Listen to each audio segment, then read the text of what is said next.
Imagine if the red-haired pirate hadn't inspired Luffy's dream of becoming the Pirate King. What would his destiny look like? Would our rubbery hero have ended up as a marine instead of setting sail on his pirate adventure?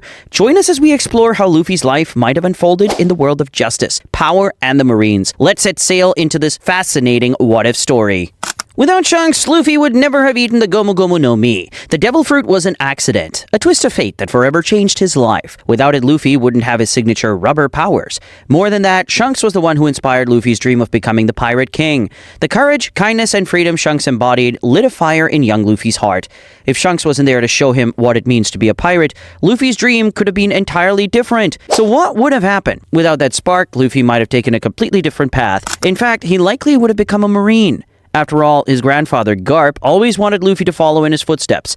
And without the allure of the pirate life, Luffy might have ended up on the side of justice, fighting for the Marines. In a scenario where Luffy is personally trained under Garp and becomes a Marine, his life would be very different from the one we know. Luffy would likely be stationed at Marine headquarters, far from the East Blue. Instead of setting off his own pirate adventures, he would be sent on missions to hunt down pirates or guard important figures like royals. Without even returning to his hometown, the fate of his childhood friends would change drastically. Usopp, for instance, would likely meet a grim end. Without Luffy's intervention, Kuro would easily go through with his plans, and Usopp would either be killed for getting in the way or become another casualty if Kuro hears about his attempts to resist. In this scenario, Nami would likely remain trapped under Arlong's control for the rest of her life, forced to continue drawing maps for his empire. With no Luffy or his crew to save her, she would have no choice but to endure the harsh treatment. The Marines, though capable of sending someone strong enough to defeat Arlong, never had a good enough reason to dispatch such forces to a remote island in the East Blue. As a result, no help would ever come for Nami or the villagers of Kokoyashi. The only hope for her eventual freedom would be a drastic intervention, possibly from someone like Dragon, who might rampage through the area to liberate it from corrupt Marines and oppressive forces like Arlong. Without Luffy's influence, Nami's fate would be a bleak one, trapped in a servitude for years, waiting for a day that may or may not come. In this alternate reality, Buggy would still be causing chaos in the East Blue,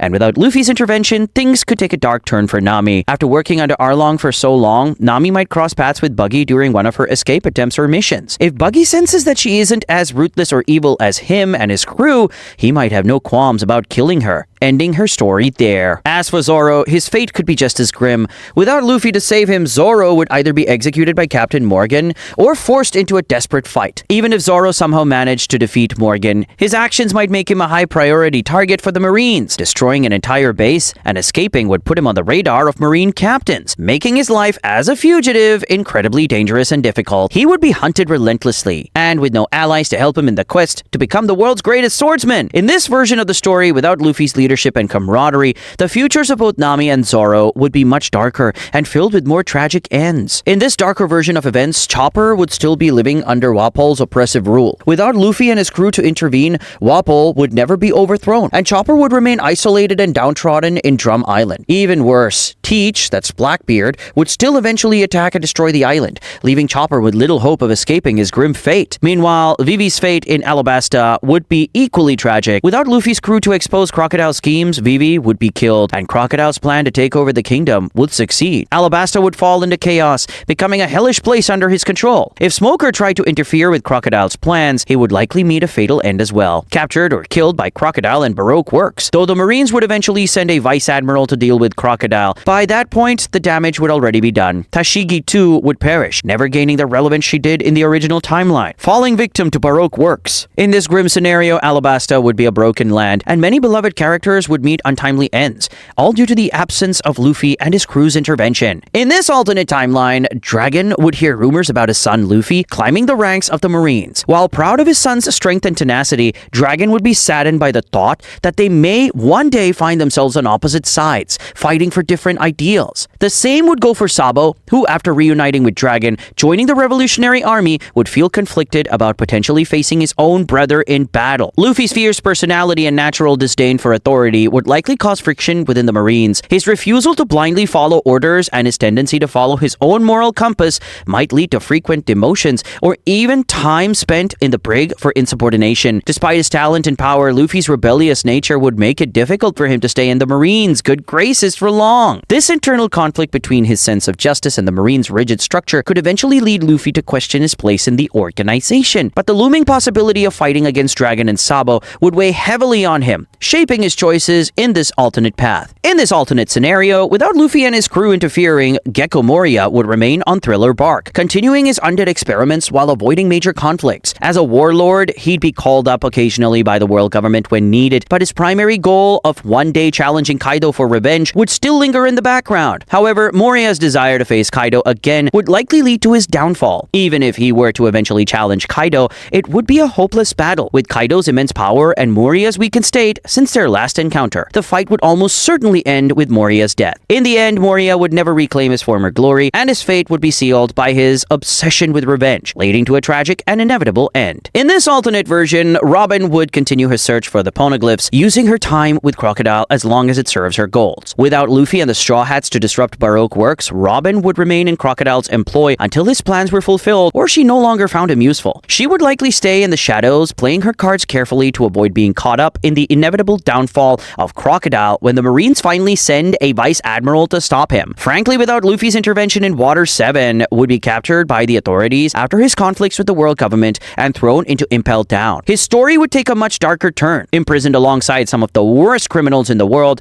with little hope for escape. Meanwhile, CP9 would be called back by the world government after completing their mission in Water 7. With no need to pursue the Straw Hats or the Pluton blueprints, they would be assigned to the new covert operations, continuing their service to the government. In Skypiea, Enel would have completed his plan unchallenged. With no one to oppose him, he would have destroyed much of the island and departed for his dream destination, the endless Verth on the moon, leaving Skypiea in ruins behind him. Without Luffy's intervention, Enel's reign of terror would have gone unchecked, and the islanders would be left to pick up the pieces after his departure. In this alternate timeline, without Luffy and his crew to challenge him, Doflamingo would maintain his ruthless control over Dressrosa, keeping his citizens oppressed under his tyrannical rule. Any potential rebellion, even one led by someone as determined as Law, would be crushed swiftly and brutally. Doflamingo's power and influence and manipulation would ensure that any resistance is short-lived, and Law would almost certainly be killed in the process. Dressrosa would remain a kingdom trapped under Doflamingo's iron boot, with little hope of freedom. Meanwhile, in Fishman Island, Holy Jones would continue his campaign to overthrow the royal family and impose his extremist version of Fishman superiority. With no Luffy to intervene, the assassination of King Neptune and his family